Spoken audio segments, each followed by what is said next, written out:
What is postpartum depression? For most women, having a baby is a very exciting, joyous, and often anxious time. But for women with peripartum depression, formerly postpartum depression, it can become very distressing and difficult. Peripartum depression refers to depression occurring during pregnancy or after childbirth. The use of the term peripartum recognizes that depression associated with having a baby often begins during pregnancy. Peripartum depression is a serious, but treatable medical illness involving feelings of extreme sadness, indifference and/or anxiety, as well as changes in energy, sleep, and appetite. It carries risks for the mother and child.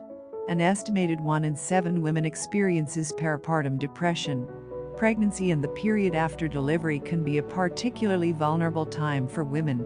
Mothers often experience immense biological, emotional, financial, and social changes during this time. Some women can be at an increased risk for developing mental health problems, particularly depression and anxiety.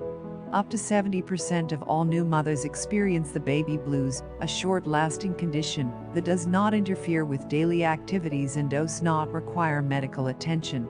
Symptoms of this emotional condition may include crying for no reason, irritability, restlessness, and anxiety. These symptoms last a week or two and generally resolve on their own without treatment. Peripartum depression is different from the baby blues in that it is emotionally and physically debilitating and may continue for months or more. Getting treatment is important for both the mother and the child. In January 2016, the U.S. Prevention Services Task Force, USPSTF, updated its recommendation for depression screening in adults to include screening pregnant and postpartum women. In February 2019, the USPSTF recommended that clinicians provide or refer pregnant and postpartum women at increased risk of perinatal depression to counseling interventions. Untreated peripartum depression is not only a problem for the mother's health and quality of life, but can affect the well-being of the baby who can be born prematurely, with low birth weight. Peripartum depression can cause bonding issues with the baby, and can contribute to sleeping and feeding problems for the baby. In the longer term, children of mothers with peripartum depression are at greater risk for cognitive, emotional, development and verbal deficits and impaired social skills. It should not be ignored that gestational carriers and surrogates are also at risk of developing peripartum depression.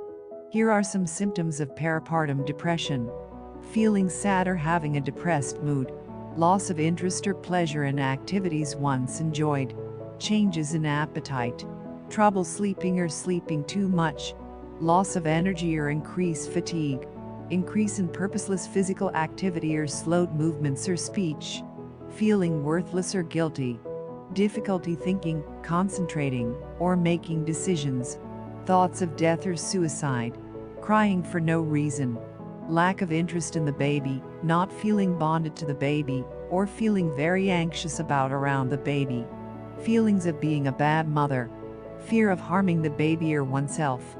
A woman experiencing peripartum depression usually has several of these symptoms, and the symptoms and their severity may change. These symptoms may cause new mothers to feel isolated, guilty, or ashamed. To be diagnosed with peripartum depression, symptoms must begin during pregnancy or within 4 weeks following delivery. Many women with peripartum depression also experience symptoms of anxiety. One study found that nearly 2/3 of women with peripartum depression also had an anxiety disorder. While there is no specific diagnostic test for peripartum depression, it is a real illness that should be taken seriously. Any pregnant woman or new mother who experiences the symptoms of peripartum depression should seek evaluation by a medical professional, an internal medicine doctor or an obstetrics and gynecology, who can make referrals to a psychiatrist or other mental health professional.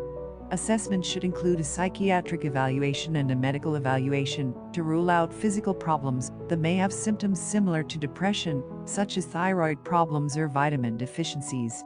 You should contact your doctor if you are experiencing several of the symptoms above for more than 2 weeks. You have thoughts of suicide or thoughts of harming your child. Your depressed feelings are getting worse. You are having trouble with daily tasks or taking care of your baby. So guys out there, please understand your wives if you notice some of the signs on them. They need you to help them get through this stage.